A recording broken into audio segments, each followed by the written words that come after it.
Welcome to the Mucked Up My Self-Care podcast. I'm Jill from New York. And I'm Linda from Tasmania. We are two moms from opposite sides of the world who are living, demonstrating, and helping moms across the world build their self-care asset bank. Ready to dive in? Messy, interrupted, imperfect, and most of all mucked up. Let's get going. Hello. Morning. Hello. It's been a big week. Yeah. Well, let's jump right into it, Linda. Okay. And I'd love to hear your highs and lows because I know you had a big week coming on. So Yeah. what do you got? I'm going to start with the lows. I've had my oldest two boys both in the emergency department in hospital this week. One jumped into a river that wasn't deep enough and is on crutches. And the other one was trying to put away some Lego and fell off a stool onto the cupboard shelf, the sharp bit of the cupboard, and split his head open. Oh my gosh. So I feel like I've done a lot of waiting around for doctors and a lot of comforting, a lot of emotional, everything's okay. Your brain's not falling out of your head. Like, you will walk again. It's really not, it's going to be okay. And oh no. And now the 3-year-old's just dropped a coin in the toilet again. Oh, no, again. After the 1-year-old put them all in there this morning. Don't flush. So don't flush. Don't flush the toilet, please. Quinn? Oh, God. Okay. It's okay. They're Euros, so they're no good in Australia anyway. It's fine. It's really not the end of the world. Hi. Wow. We've introduced a new chores roster, which seems to be helping keep the house a bit tidier so far. It's not just unpacking the dishwasher, it's now tidying the kitchen, which means wiping down benches and sweeping up the floor. And they've just upgraded their abilities a bit. And so far, so good. Awesome. Love that for you. Oh my gosh. Yeah. What about you? Oh, let's see. As I think about a low, we're going to talk about my high. My high of the week is we had a snowstorm as we're recording this the week that we recorded it. So that was fun. Declan's first snowstorm where school was closed and we did nothing. He was super fun to go play in the snow with. We didn't do a whole lot of running around, but it was very fun to make snowballs and throw them at each other and just enjoy that, because I know that was one of my favorite things was snow days with my dad growing up, and just gave me all the feels. And it's like, this is fun. I could do this again. Yeah. But now it's all icy and it's like, oh, sludgy, wet. No. let's see. What is a low for this week? I think it's got to be, it's not really a low. I don't know. Okay, we'll do this. It's a silly one. I just sold something on Facebook Marketplace, and the person that bought it for me paid in cash and paid in coins. So I had to count a lot of coins today, and that was a pain point for me. Did they fall in the toilet? Thank goodness, no. Yeah. I did just hear the toilet flush, so Oh, no. we will see. He's singing a song, so it can't be that bad. I think he's just worked out the acoustics or something, like the echo in the toilet or the bathroom. And so there. it sounds great. And so they've both actually started going in and singing, intentionally singing in the bath or the bathroom. It's very cute. Very cute. So anyway, luckily I hadn't cleaned well, maybe not luckily. I hadn't cleaned the toilet yet today. So, you know, we have footprints now on our toilet seat because he stands on it to flush the toilet. Which brings us a great segue into what we're talking about today. Yeah. Self-care and mental load. Well, right off the bat, I love your chore list that you've implemented because it takes off a little bit of the mental load and trying to remember all the things that you have to do around the house. Like, I will forget. And I'm glad you mentioned it because I just set mine up too. I'm super excited to get it started because I added a whole bunch of things and up leveled it. But that's definitely one big help is having something like that where I don't have to think about, oh, what week do I need to do this? Or what day do I need to sweep or empty the cat litter, things like that. It's just like, oh, I just look at the refrigerator where my command center is and it's right there. Yeah, exactly. Yep.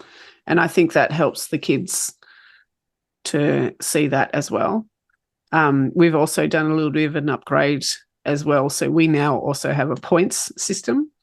So we have two things that the kids have chosen that they want to improve. So because the chores are more of an external, they get a say in what chores they do, but we are essentially the ones who will write up the roster and say, and I'm often the one who then has to chase them and say, have you cleaned the kitchen? Have you done the bathroom? Have you made your bed? Like that takes a lot of mental load for me.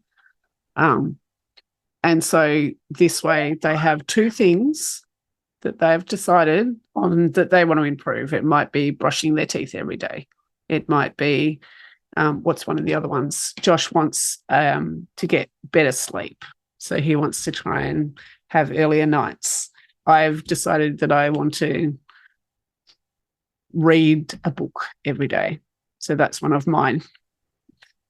And Alex has decided he wants to be a better family member, that sort of thing. So yeah, they're very sweet. And then each day, if they're completing those two things well, they get a point.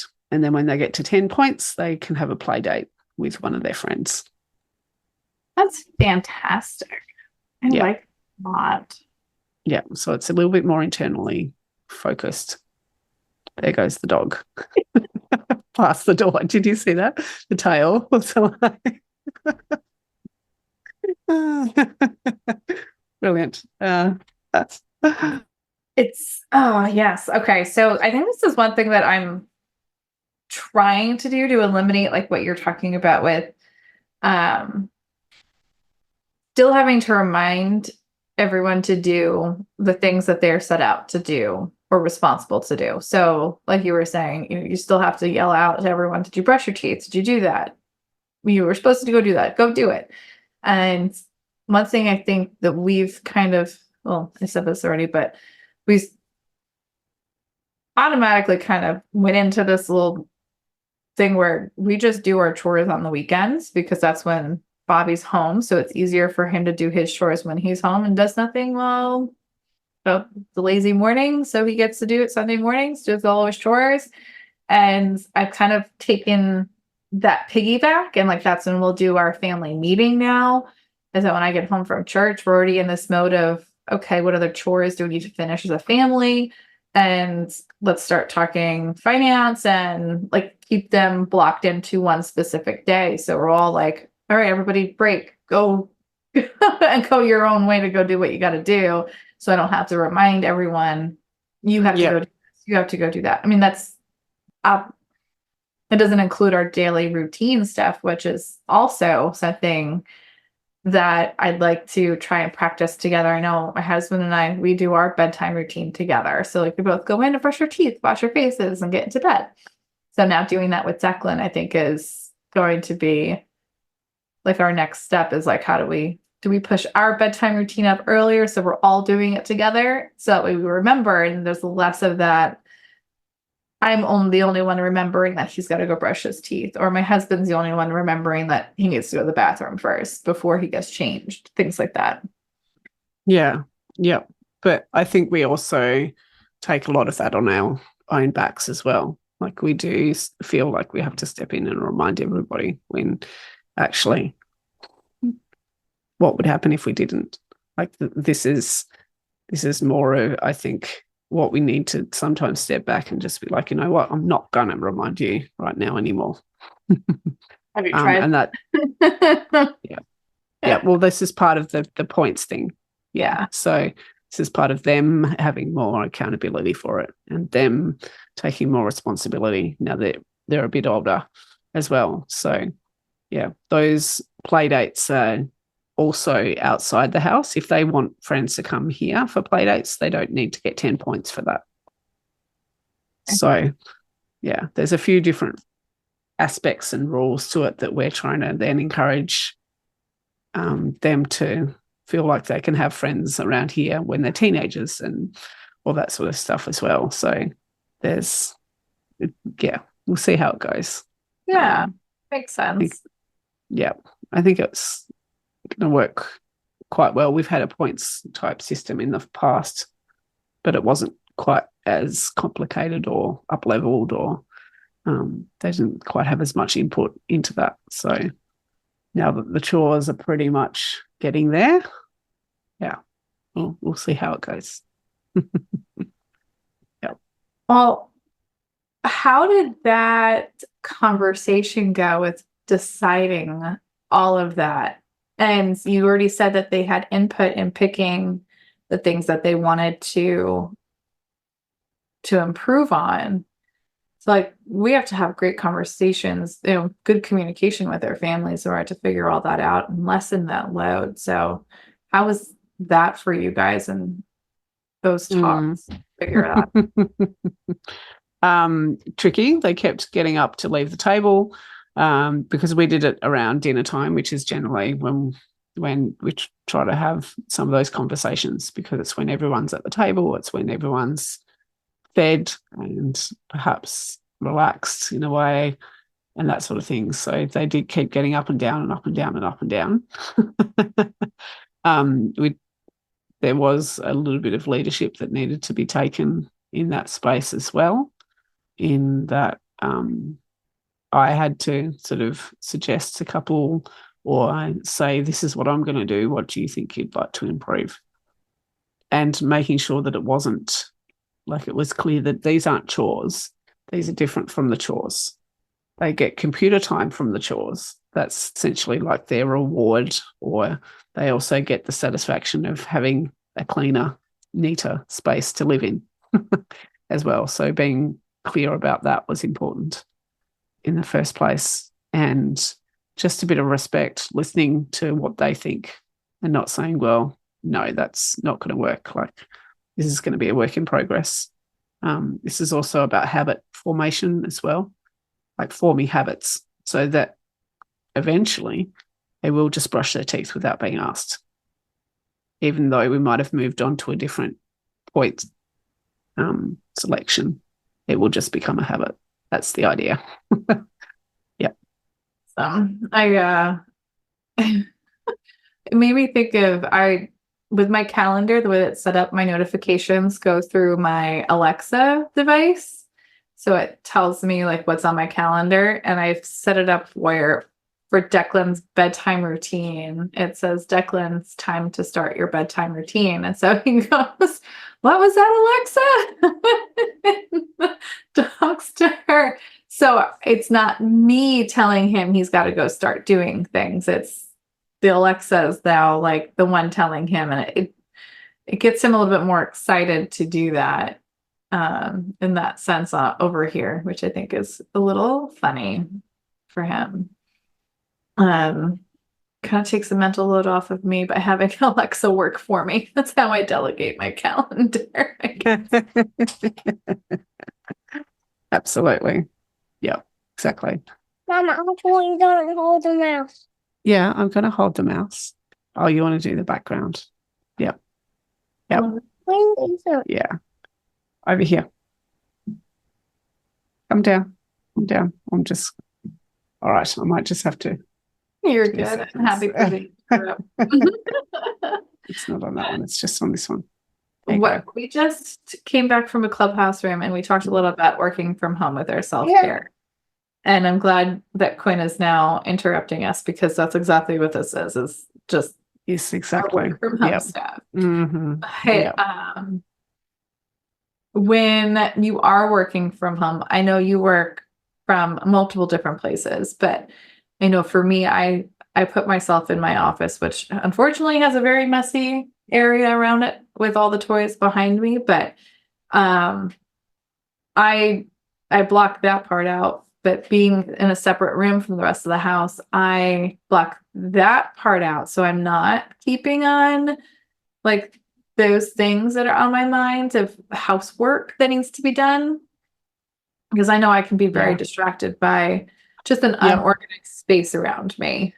Yeah. Yeah, definitely. Yeah. I'm going to take a little bit of a different direction. What about things like the food meal planning? Or if maybe you don't meal plan, maybe you're the main person who does most of the cooking at the house, perhaps. Maybe you're I just want to talk quickly about that mental load because there's a lot of thought that goes into a lot of that. If you have a larger family, or even if you just have one child who maybe doesn't like red food or tomatoes or only likes to eat chicken at the moment, like there's a lot of thought that then needs to go in, well, okay, I'm going to go to the supermarket and now I need to think about who's going to eat what and what are we going to eat and when are we going to eat it? And then like there's a lot of decisions that need to go into meals.